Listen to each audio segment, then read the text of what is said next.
जो उपासना में है, पर्युपासते, अन्य भावों का त्याग करके अनन्य भाव से मेरा जो भजन करते हैं, भली भांति से मेरी उपासना करते हैं, अब उसको योग क्षेम की चिंता की परवाह नहीं होनी चाहिए। ये चिंता परवाह उनको होती जो भगवद आश्रित नहीं होते।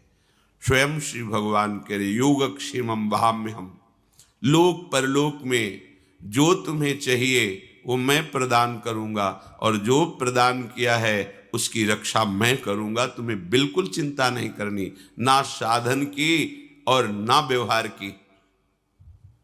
इह परलोक सकल सुख पावत। देखो इतने बड़े मालिक कह रहे क्षेमम, मैं तुम्हारी रक्षा करूंगा। योगम, जो तुम्हें प्राप्त कराना है वो मैं कराऊंगा, तुम्हें बिल्कुल चिंता नहीं करनी।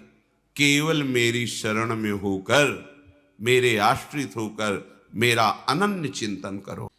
अपनापन केवल प्रभु से, दूसरा कोई अपनेपन को ना लेने पावे, यही हमारी सावधानी है। पर हमारे हृदय में जांच करके देखा जाए तो सब जगह अपनापन हो सकता है, लेकिन प्रभु से नहीं। तो कैसे जांच की जाती है हृदय की, जिससे हमें जान पावे कि प्रभु से अपनापन है या किसी वस्तु व्यक्ति से? तो जिसके मिलने से प्रभु का विस्मरण हो जाए तो उससे विशेष अपनापन है, क्योंकि उससे कम अपनापन वाले को हम भूल जाते हैं, ज्यादा अपनापन वाले की स्मृति आ जाती है। यदि किसी व्यक्ति, वस्तु, पद, प्रतिष्ठा, स्थान की प्राप्ति पर अपने प्राण प्रीतम प्रभु का विस्मरण हो जाए तो अभी अपनापन हम पूरा नहीं दे पाए। प्रभु छोटे हो गए, उनका अपनापन कम हो गया, और संसार के संबंध, भोग सामग्री, यश, कीर्ति, प्रतिष्ठा ये ज्यादा हो गए। हृदय में देखो, प्रभु के समान केवल प्रभु ही हैं, और हमारा अपनापन केवल उनके लिए है। ये बहुत बड़ी महिमामयी शरणागति की बात है। पहला है नित्य निरंतर अपने प्रभु का अनन्य भजन होना। फिर दूसरा है प्रभु को ही अखिल विश्व रूप में प्रकट भावना में देखना, मेरे ही प्रभु। इनकी व्याख्या हो चुकी है। तीसरा है आपसे जितनी चेष्टाएं हो रही हैं, आप यंत्रवत कर रहे हैं, आपके यंत्री, चलाने वाले प्रभु हैं। मैं कुछ नहीं कर रहा, मेरे द्वारा जो कुछ करा रहे हैं वो प्रभु करा रहे हैं। बीच से स्वीकार मत करना, क्रम से स्वीकार करना, नहीं तो आपको भ्रम हो जाएगा। कैसे भ्रम? आपने ये बात स्वीकार कर ली कि जो कुछ करा रहे हैं प्रभु करा रहे हैं, फिर अब विधि निषेध की क्या बात रह गई? फिर तो हम जो पापाचरण कर रहे हैं, भोग कर रहे हैं, हिंसा कर रहे हैं, चोरी कर रहे हैं, खान पान गलत कर रहे हैं, तो बोले आपने ही कहा था प्रभु जो करा रहे हैं वही हो रहा, तो वही हो रहा है। इसका मतलब आपने शरणागति का सिद्धांत समझा नहीं, बीच से केवल बात पकड़ ली है। इसीलिए कह रहे सावधान। जब वो नित्य निरंतर अपने प्रभु का भजन करता है और विश्व को अपने प्रभु का रूप समझता है तो पापाचरण किससे होगा? इसीलिए तीसरी लक्षण वृत्ति में रखा गया है कि वो अनुभव करता है कि मेरे द्वारा जो कुछ हो रहा है वो मेरे आराध्य देव करा रहे हैं। चौथा, प्रभु को ही सबसे बढ़कर एकमात्र अपना प्राण प्रियतम अनुभव करना। प्रभु की जगह केवल प्रभु, दूसरा कोई नहीं। पांचवा, अपने प्रभु पर पूर्ण विश्वास। छठवां, सर्वदा सर्वथा अपने प्रभु के अनुकूल ही आचरण होना। कभी वो अपने प्रभु के प्रतिकूल आचरण नहीं कर सकता। प्रभु के अर्थात जो भगवान ने आदेश किया है श्रीमद् भागवत जी में, गीता जी में और संतों की, गुरुदेव की वाणी में बैठकर, कभी उसके प्रतिकूल आचरण उससे नहीं होते। सातवां, सब कुछ प्रभु का समझना। और प्रभु से कभी कुछ ना चाहना।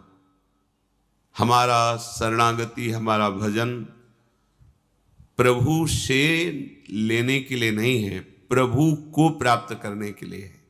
अब जब हमारा शरीर, मन, जीवन प्रभु को समर्पित है, तो जिनके प्रति समर्पित है उन्हीं के लिए भजन करना, ये तो समर्पित जीवन।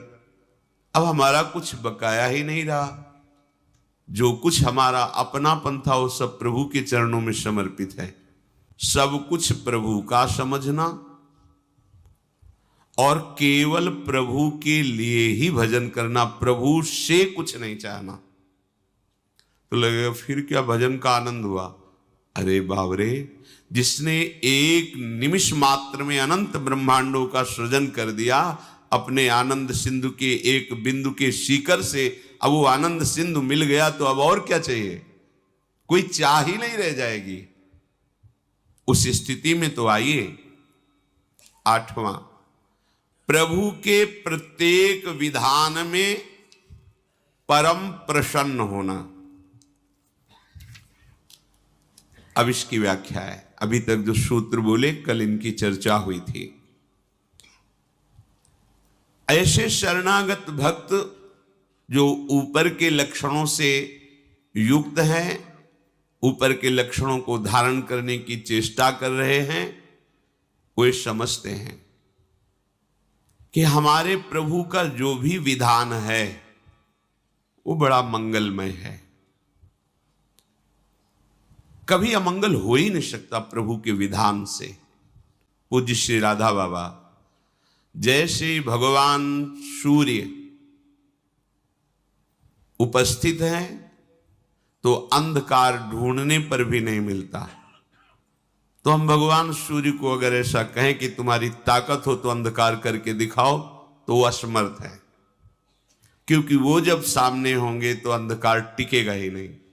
ऐसे ही अगर विनोद की भाषा में भगवान से कहें कि तुम्हारी ताकत हो तो अमंगल करके दिखाओ, तो भगवान कभी अमंगल कर ही नहीं पाएंगे, उनकी सामर्थ्य नहीं।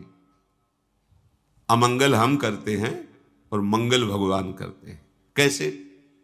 भगवान जब कभी क्रोधित हुए दिखाई देते हैं और उनका वध करते हैं, तो उनको वो परम पद मिलता है जो ऋषि मुनि साधना करके प्राप्त करना चाहते हैं। क्या हुआ? अमंगल हुआ क्या? अरे महामंगल हो गया। तो मंगल भवन प्रभु को अगर कह दिया जाए कि तुम्हारी ताकत हो तो अमंगल करके दिखा देना, तो एक विनोद की भाषा में कह सकते हैं कि भगवान की ताकत ही नहीं कि अमंगल कर सके, क्योंकि वो मंगल भवन है। जैसे सूर्य की ताकत ही नहीं कि वो अंधेरे का दर्शन करा दे, वो चले गए तो अंधकार छा जाएगा। जब तक सूर्य है तो अंधकार नहीं छाएगा। ऐसे जिसके जीवन में भगवान की शरणागति उतर गई, अब हर विधान मंगलमय है, हर विधान। एक मंत्री प्रभु का भजन करते थे और शरणागति के सूत्र को अच्छी तरह समझते थे, तो कुछ भी हो कह देते भगवान की बड़ी कृपा। तो एक दिन राजा शिकार खेलने के लिए जाते ही हैं, मंत्री भी साथ थे, तो किसी पशु का पीछा किया और बड़े आवेश में आए, सावधान नहीं रहे तो प्रत्यंचा से अंगूठा कट गया। उनका मंत्री अंगूठा कट गया, उनको भगवान ने बहुत अच्छा किया, बड़ी कृपा। उनके ये शब्द ही थे, क्योंकि जानते थे भगवान का प्रत्येक विधान परम मंगलमय होता है। बड़ा गुस्सा आया उनका, दुष्ट कहीं का, तो हमारा मंत्री या दुश्मन है, हमारा अंगूठा कटा तो कहता भगवान ने बहुत अच्छा किया, बड़ी कृपा हुई, इसको बंदी बनाया जाए और तुरंत कड़ी सजा के द्वारा इसे जेल में रखा जाए। राजा का आदेश। उनका बड़ी कृपा महाराज, भगवान की बड़ी कृपा, बहुत अच्छा किया भगवान। पागल हो गया है मंत्री, मंत्री पद से हटा के इसे जेल में रख रहे, कह रहा भगवान ने बहुत अच्छा किया, बड़ी कृपा। कुछ दिन बाद वैद्यों के द्वारा अंगूठा ठीक हुआ, स्वभाववश फिर शिकार खेलने के लिए गए, पशु का पीछा करते हुए। उधर कोई बलशाली राजा के परिकर बलि देने के लिए पुरुष की खोज कर रहे थे। भद्रकाली को प्रसन्न करने के लिए नरबलि का उन्होंने संकल्प लिया था। ये मिल गए राजा, इनको ले गए, स्नान आदि करा के जब वो पुरोहित के सामने ले गए जहां बलि दी जाती थी, तो पुरोहित ने सर्वांग पुष्टता का निरीक्षण किया कि सर्वांग पुष्ट है कि नहीं। तो देखा तो अंगूठा कटा हुआ था। उन्होंने कहा ये अंग भंग पुरुष की बलि नहीं दी जाती, छोड़ो इसको, छोड़ दी। अब वो मनाए कि बात तो सही थी, अगर भगवान कृपा करके अंगूठा ना काटते तो आज गला कट जाता। मंत्री ने ठीक कहा था, भगवान का हर विधान मंगलमय होता है। वापस आए, मंत्री को सादर बुलाया और कहा आप जो कहते हैं आज मुझे समझ में आया, अगर मेरा अंगूठा ना कटा होता तो मेरा गला कट जाता। पूरी बात बताई। आप कहते हैं भगवान की बड़ी कृपा, भगवान ने अच्छा किया, ये बात तो समझ में आ गई, लेकिन तुम मंत्री पद से हटा करके कड़ी सजा भोग रहे हो जेल में, इसके लिए भी कहा भगवान की बड़ी कृपा, भगवान का मंगल विधान, इसमें क्या कृपा आपने देखी। तो उनका महाराज सैनिक भले पीछे रह जाते लेकिन जहां आपका घोड़ा होता वहां मेरा होता। आप बंदी बनाए जाते और मैं बंदी बनाया जाता। आपका तो अंगूठा कटा था, आप बच जाते, लेकिन मेरी बलि चढ़ जाती, इसलिए भगवान ने मुझे जेल में रख दिया। भगवान की बड़ी कृपा। जो भक्त होता है वो हर विधान और निश्चित परम कृपा छुपी होती है।